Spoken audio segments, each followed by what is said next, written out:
Hello students, स्वागत है बेटा आपका एनसीईआरटी इन्फो बाइट्स के नेक्स्ट वीडियो सेक्शन में। आज क्लास 11th बायोलॉजी के एक इम्पॉर्टेंट कॉन्सेप्ट पर आपकी कॉन्सेप्ट क्लियर करने जा रहे हैं। टॉपिक का नाम है गोल्गी अपैरेटस, या हम इसे गोल्गी अपैरेटस या गोल्गी बॉडी कहते हैं। तो उसी नाम को मैं दोबारा यहाँ पर ऐड कर दे रहा हूँ बेटा। कुछ जगहों पर ये गोल्गी अपैरेटस लिखा है, कुछ जगहों पर ये गोल्गी बॉडी भी लिखा हुआ है। सबसे पहले तो मैं आपको एक पॉइंट रिकॉल करा दूं कि सभी सेल ऑर्गेनेल किसी न किसी साइंटिस्ट ने ही डिस्कवर किए हैं, लेकिन गोल्गी एकमात्र ऐसा सेल ऑर्गेनेल है जिसके साथ उसके डिस्कवरर का नाम भी एडेड है। This is the only case, because Golgi की डिस्कवरी के बहुत समय बाद तक, मतलब डॉक्यूमेंट्स ये बताते हैं कि गोल्गी की डिस्कवरी के बहुत टाइम बाद तक गोल्गी के एग्जिस्टेंस का पता नहीं चल पाया था। लेकिन बाद में जब गोल्गी की डिस्कवरी हुई तो उसके अकॉर्डिंग फिर आगे की कहानी बढ़ी। अब हम अगर गोल्गी बॉडी की बात करते हैं तो आपको मैं 2-3 चीज़ें सबसे पहले समझाता हूँ। कहा जाता है कि एक तो ये पॉइंट आप याद रखिए कि गोल्गी की discovery by a scientist named as Camillo Golgi, इन्होंने इसकी डिस्कवरी 1898 में की है। ठीक है बेटा। अगर कैमिलो गोल्गी के बारे में समझना चाहें तो याद कर लें कि कैमिलो गोल्गी फादर हैं, फादर ऑफ न्यूरोमॉर्फोलॉजी। ये न्यूरोमॉर्फोलॉजी के फादर हैं। नर्व्स की मॉर्फोलॉजी का एक साइंस होता है, उसके फादर हैं ना। इसके बारे में एक बात और भी कही जाती है कि जो ये कैमिलो गोल्गी के साथ जिस डिस्कवरी पर हम बात करने जा रहे हैं, इन्होंने गोल्गी को डिस्कवर कहाँ किया, तो आपको ये याद कराना है डॉक्टर्स कि गोल्गी की discovery in brain cells of owl के अंदर हुई। In brain cells of owl, ban owl एक स्पेशल टाइप का आउल होता है, उसके अंदर पहली बार गोल्गी की डिस्कवरी हुई, जिसके बारे में हम ये सारी बातें करते हैं।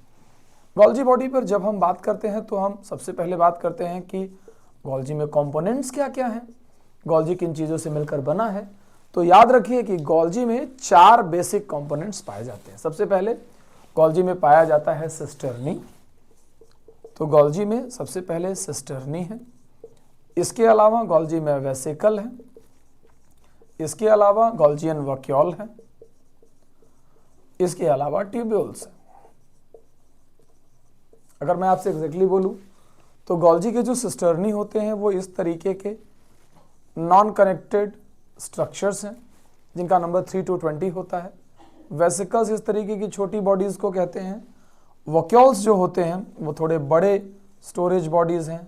ट्यूब्यूल्स इस तरीके के ब्रांच स्ट्रक्चर्स हैं, कभी ये एक ब्रांच में, कभी ये 2 ब्रांच, जैसे इस तरीके से जाकर ऐसे ऐसे ऐसे करके भी ब्रांच हो सकते हैं और 2-2 ब्रांच के भी हो सकते हैं।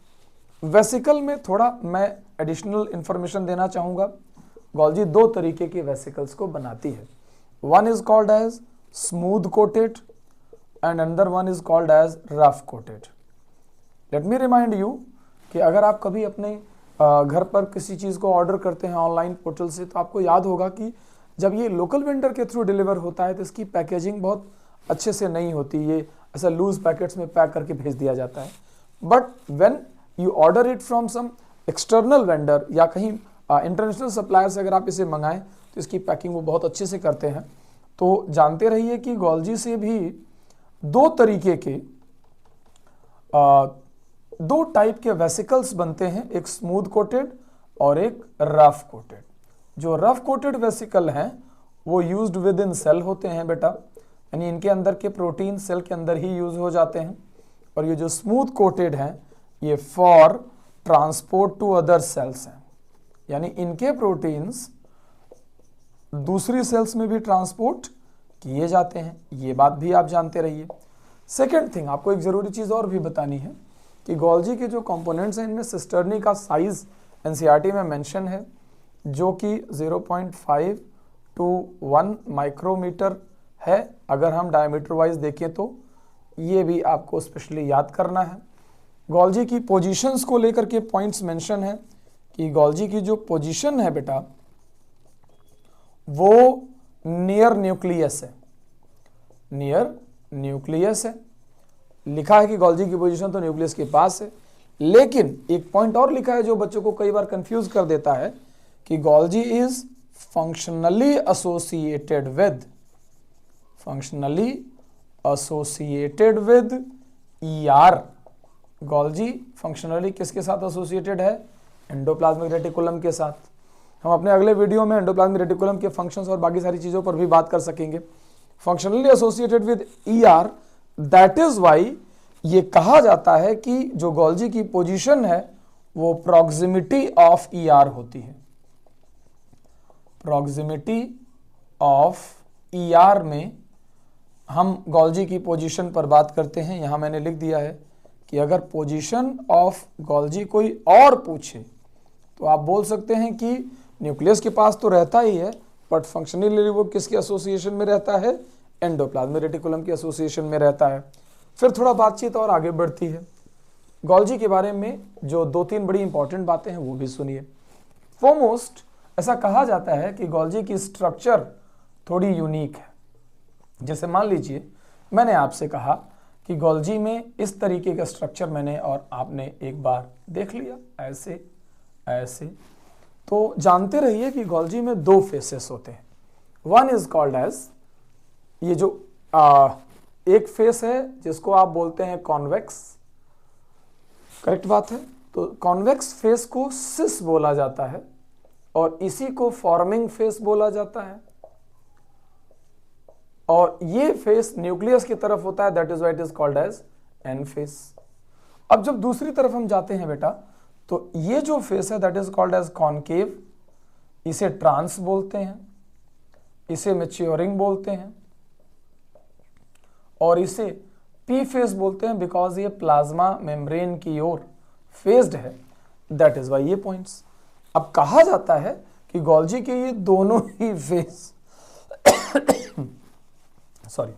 गोल्जी के ये दोनों ही फेस जब हम इस पर बात करते हैं तो कहा जाएगा कि ये बोथ फेसेस आर स्ट्रक्चरली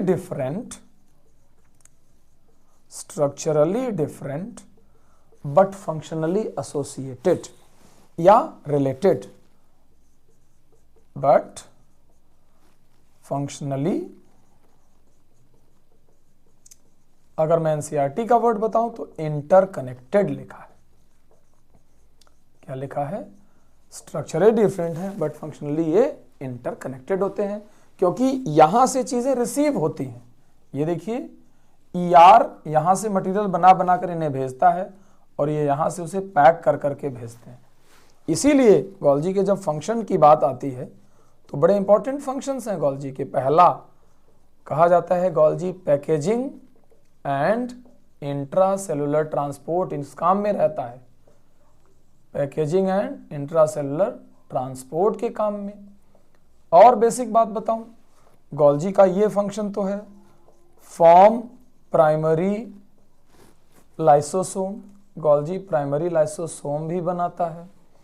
इसी तरीके से अगर बात करें गोल्जी एक्रोसोम, यानी स्पर्म की जो टिप होती है वो गोल्जी से बनती है।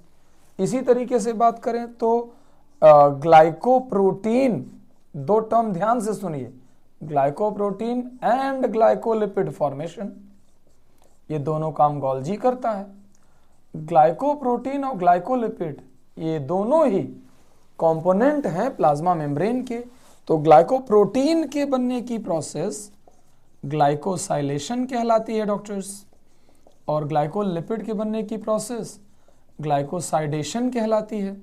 और चूंकि ये दोनों ग्लाइकोप्रोटीन और ग्लाइकोलिपिड प्लाज्मा मेम्ब्रेन के कंपोनेंट हैं, इसीलिए इस पॉइंट को कई बार लोग ऐसे लिखते हैं कि गोल्जी बॉडी का काम है synthesising plasma membrane components. So I have to tell you one thing very clearly कि गोल्जी बॉडी बहुत सारे काम करता है, एंड द मोस्ट इंपॉर्टेंटली कि ER के कंटिन्यूएशन में चल करके काम करता है। तो आप जब ये एक सारी बातें रिवाइज कर लेंगे तो आपका एक बहुत स्ट्रांग कॉन्सेप्ट क्लियर हो जाएगा। इसे अच्छे से रिवाइज करिए बेटा।